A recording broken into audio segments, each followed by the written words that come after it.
Hello and welcome to a new video. This video is for pre-algebra. We're doing Math UC, but I'm actually skipping a couple of lessons, at least for now, lesson 5 and lesson 6, and going to lesson 7, negative numbers with exponents. As always, if you'd like to download a notes page, I have a free one on my website that you can use to follow along. And let's go ahead and get started with negative numbers and exponents. Okay, so actually we're going to start with just regular exponents and make sure we understand what those are. So exponents are a way to write repeated multiplication, and if you're using the notes page from my website, then you should fill in the blank there with multiplication. So it can be really easy to forget and look at something that has an exponent and just think of regular multiplication, which would mean that you might say that 5 times 2 is 10 and write 10 as your answer. But that's not what that exponent means. That exponent means that we have 5 and we're multiplying it together twice. Or that another way of thinking of it is we've got two 5s that we're multiplying together. 5 times 5 is 25. So the answer to 5 to the second power, which is one way to read that, is 25. The other way to read it, we do have a special word for second power. It's square. And that has to do with the fact that a square and having sides of a square, it's a visual representation that we can use of 5 and 5 and get 25. So that's where the term square came from. So let's look at the rest of these. So 2 to the 4th power is not 8. We need to do 2 times 2 times 2 times 2. Now we can go about this a variety of ways because you can do multiplication in any order and you can group it up how you want to. So we could do 2 times 2 and get 4, and then do 4 times 2 and get 8. And then we've still got one more 2 to times by, so 8 times 2, that would give us 16. Another way to group it is to group these two and say, okay, this is the same as having 4 times 4. That would work.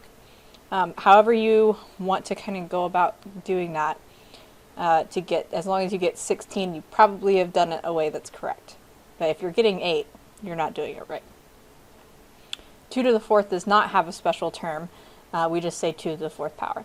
But 6 to the 3rd power, the 3rd power does have a special word. We call the 3rd power cube.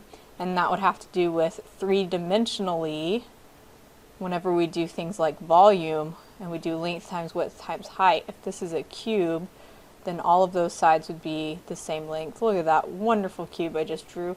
So we'd have whatever the side length is for our cube, we'd have that 3 different times. One for the length, one for the width, one for the height. So we get 6 cubed. That's why that word is used. Now, to actually do 6 cubed, we need to do 6 times 6 times 6. Now, the first two of those, 6 times 6, that's part of our multiplication table. So that's 36. Then, when we times that by 6, we probably will need to go over to the side and actually multiply this out because we probably don't have that memorized. So we work this out and we get 216. Now my hope is that wherever you've been before this pre-algebra Math UC class, that you've seen exponents before. If you've been doing Math UC, I happen to know it's in the middle school math Zeta book because we've actually done that recently in my middle school math class. So my hope is that you've done exponents. We're going to talk about exponents, just regular positive exponents, a little more because we're going to talk about what do we do when we have fractions to an exponent. Okay, having a fraction to an exponent is going to work similarly to having a regular number. So 1/2 to the second power is going to mean that we need to do 1/2 times 1/2. But then the question you might ask yourself is, well, how do I multiply fractions together? It could be a while since you've done that.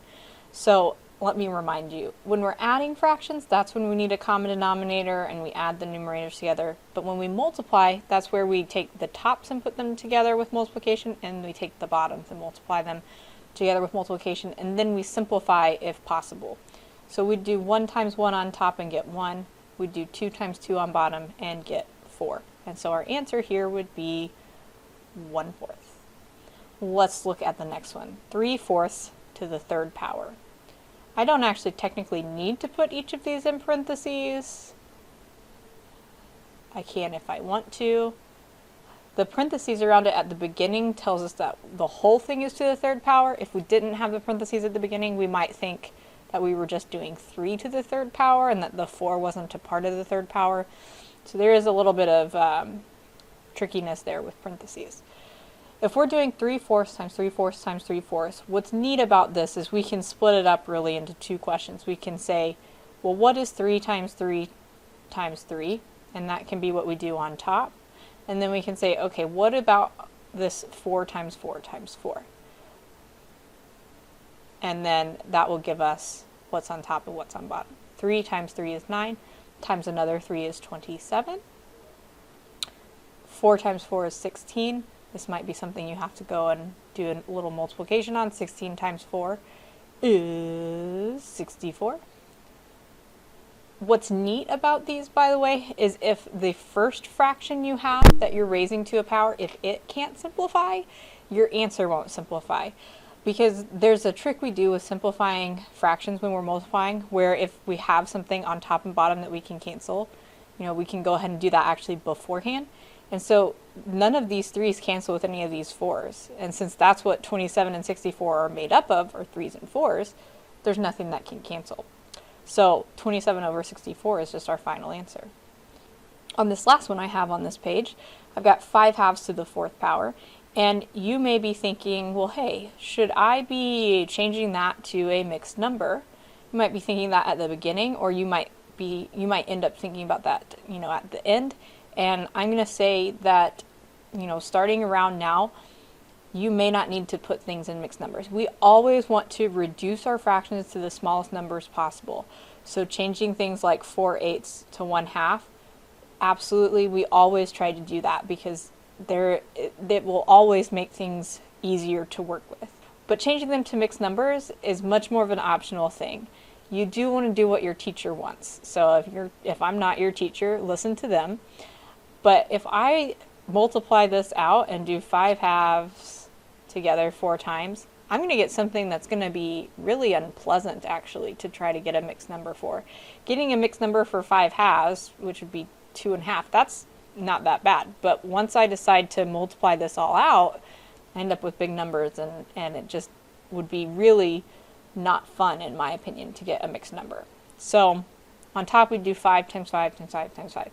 Either we do those one at a time and say, okay, 5 times 5 is 25, and then times that by 5, and we'd get 125, and then times that by 5, and we'd get 625. Or you could group them up and say, okay, these two 5's make 25, and these two 5's make 25, and then you could come over here and do 25 times 25, which also gives you 625. We've got options. So the top of this is 625. The bottom, we've actually, I think, done 2 to the 4th earlier. 2 times 2, we could say, is 4. 2 times 2 is 4.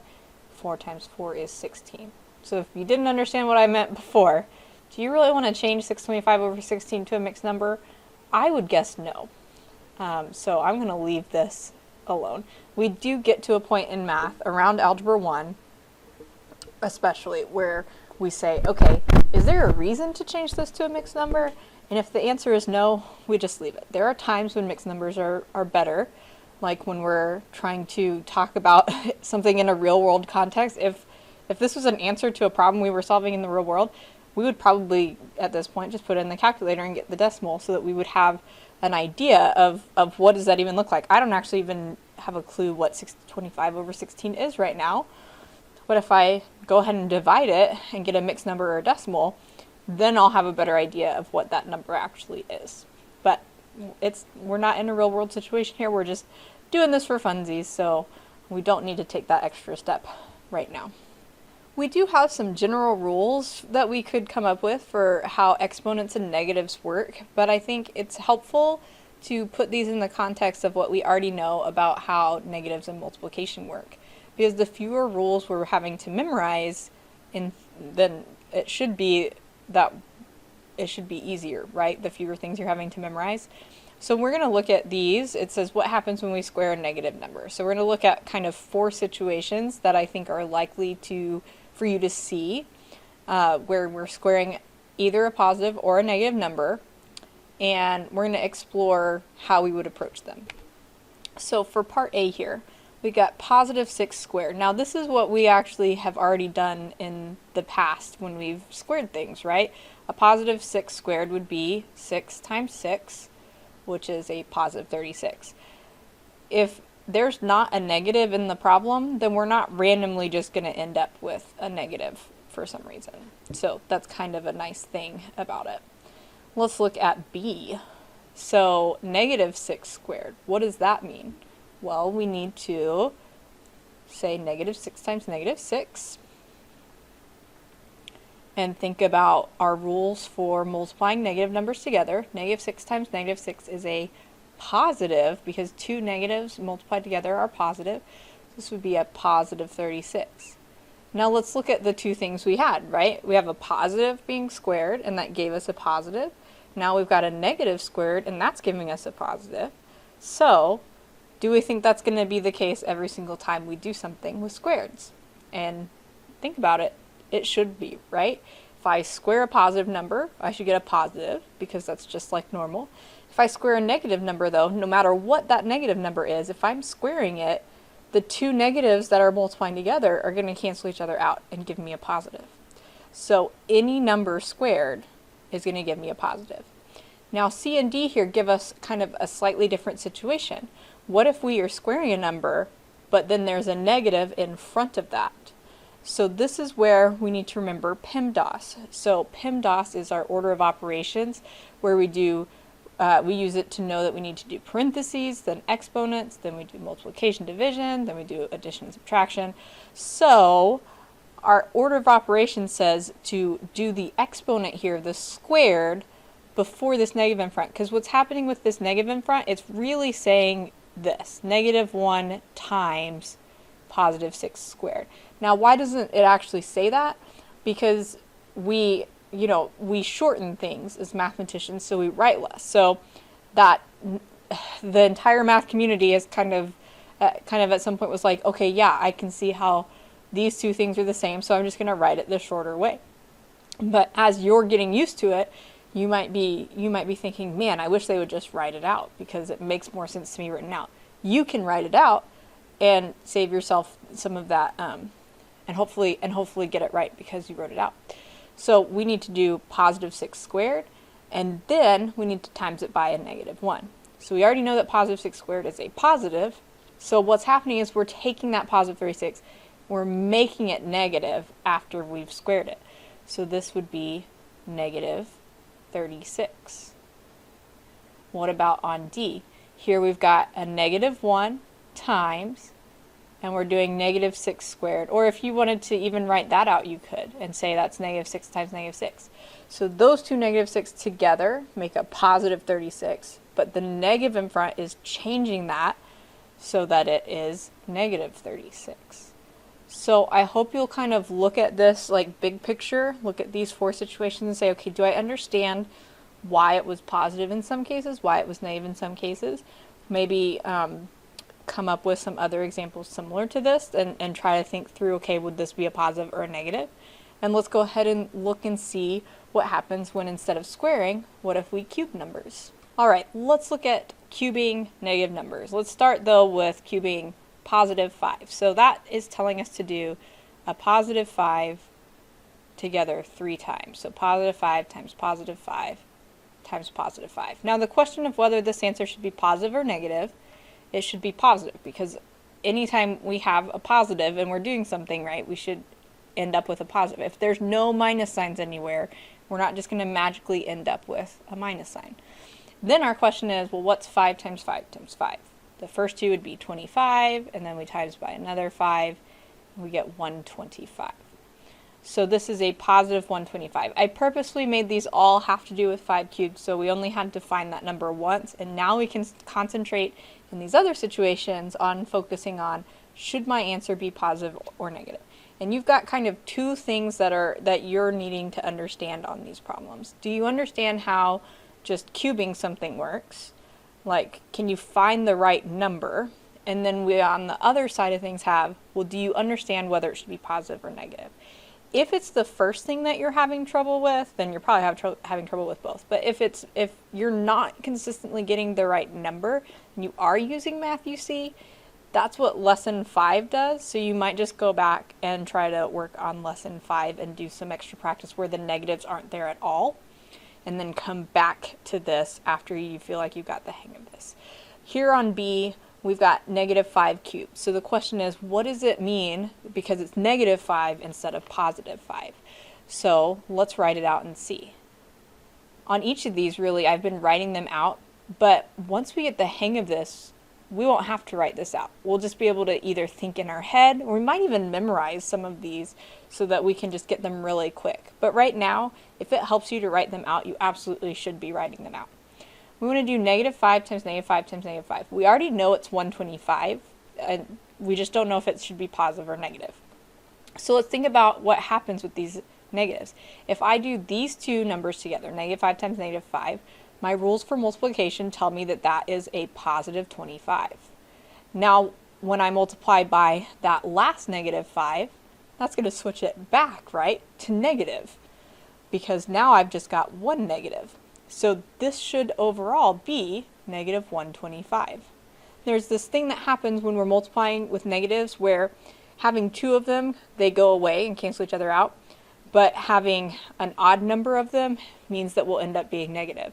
So we could do like to the 5th power, and we could say, okay, if I've got to the 5th power, I'd have 1, 2, 3, 4, 5 negatives.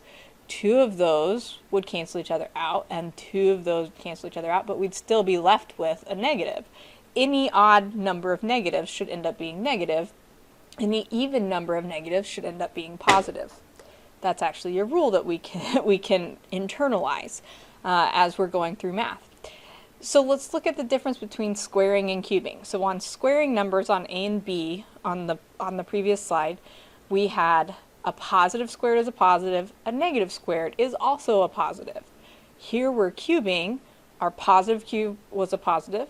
Our negative cube, though, is a negative. We could do a whole other set of slides for 4th power and explore what happens, and a whole other set of slides for 5th power and see what happens, and we will notice a pattern. It's what I love about math, is that they're all patterns. So if you can get the hang of it with smaller numbers, you can know that the same thing is going to be true with bigger numbers. So it ends up that any even power, so to the 2nd power, to the 4th power, to the 6th power, to the 8th power, and so on, any of those, whether you do a positive or a negative, should end up being positive, because we'll have an even number of negatives and they'll cancel each other out. Whereas if we have odd powers, so 3, 5, 7, 1 would be an odd power, we're going to have an odd number of negatives, which is going to overall make our answer negative. Now let's check on C and D here. What happens if we're cubing but then it has a negative in the front? Just like before, we think of this as negative 1 times what we get when we do positive 5 cubed. We could write out positive 5 3 times, or since we already know that positive 5 cubed is 125, I could just go ahead and put that right there. We need to think of negative and then positive 5 cubed as being negative 1 times 125, which is negative 125. Okay? So then on D, we've got negative 1 times, we've got negative 5 cubed, which we just said was negative 125. So here, those negatives are going to cancel each other out, and it's going to make a positive 125. So basically that negative that's in front is just going to make it be the opposite sign of whatever it would have been if that negative wasn't there, which hopefully makes a lot of sense to you. That would be my hope. This is another one of those things that all of these positive and negative rules are things that it may take a while for you to get used to. And the only way to know that you're getting the hang of it is practice and checking your answers and saying, okay, if it's wrong, what do I need to do different? How do I get the right answer? And it may be that you need somebody to help you with that. So a parent, a sibling, a teacher, a tutor, somebody to help you and say, okay, this is how we approach this problem. Got it? And then to kind of test you on that. So we got one more thing that we're going to look at that has to do with negative numbers and powers on the next slide. Parentheses matter. So the way that I have written these problems before now and written the positive number in parentheses or the negative number in parentheses, that has mattered, because saying that something is to a power, we only would assume that what's right next to it is to that power. What I mean by that is look at A and B and look at the difference between those. You may look at both of those and say, are these saying the same thing? Those are both saying -2 to the 4th power. But the way we notate things in math, they are not saying the same thing. Because we have to have, like, I guess we don't have to, like, B is really what we did earlier, just shortened. If I want to try it the way we wrote it earlier, I'd put +2 in parentheses, and that would give you the same thing as what this is trying to say. I guess this is a case of we just like writing less as mathematicians, so we don't make ourselves put it in parentheses like this with that extra plus sign. So these are not the same thing. And in fact, you can prove that to yourself by grabbing a calculator, one that you actually can like see a whole line of things, not like a simple however many function calculator or your phone calculator. That's probably not going to give you enough information to really test it accurately. But if you have like a TI-30XS or something like that, you would type in -2 in parentheses to the 4th power. The button for making a power looks like the roof of a house, and I think is over on the right side somewhere near the division button and the clear button. This button that lets us do an exponent, if we do -2 in parentheses and then the 4th power, the calculator interprets that as you saying, I want you to do -2 to the 4th power. If you type in -2 to the 4th power and you don't put any parentheses at all, what you're saying is, let's do 2 to the 4th power, but then let's make it negative.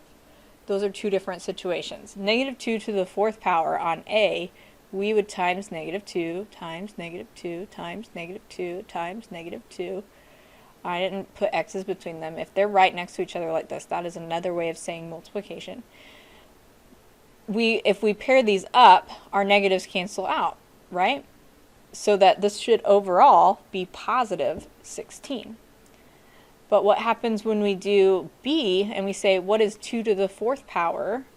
We get positive 16, but then we make it negative because this negative is out in front. The answer to this is -16. So what's going to be frustrating is if you don't realize there's a difference between these two and you are using the calculator at some point in your life and you end up basically with the wrong answer because you just typed it in wrong. That's one of the reasons why we go over these things without using calculators, so when we are able to use calculators, we have a better idea of whether or not we're typing it in right or whether it thinks or whether it's doing something wrong that we didn't intend it to do. So part B is saying do 2 to the 4th, but then make it negative. Part C is saying, hey, let's do -2 to the 4th, but then let's make it negative. That's what the negative in front means. So -2 to the 4th, this part is 16, but then we want to drop this negative down and put it in front. So we get -16. So that's our whole lesson here on exponents and negative numbers. And hopefully this is going well. I do think it takes practice, and Math UC has a lot of practice in the workbook, which is nice, but also you might just go ahead and take your calculator or a calculator and say, okay, I'm going to come up with problems and I'm going to type them in and I'm going to see if I can guess correctly what the right answer is. So that would be a way to be able to check that you're doing it right without having to, bug somebody else to give you problems to solve and things like that. As always, thanks so much for watching. I would love it if you are not subscribed, if you would go ahead and subscribe.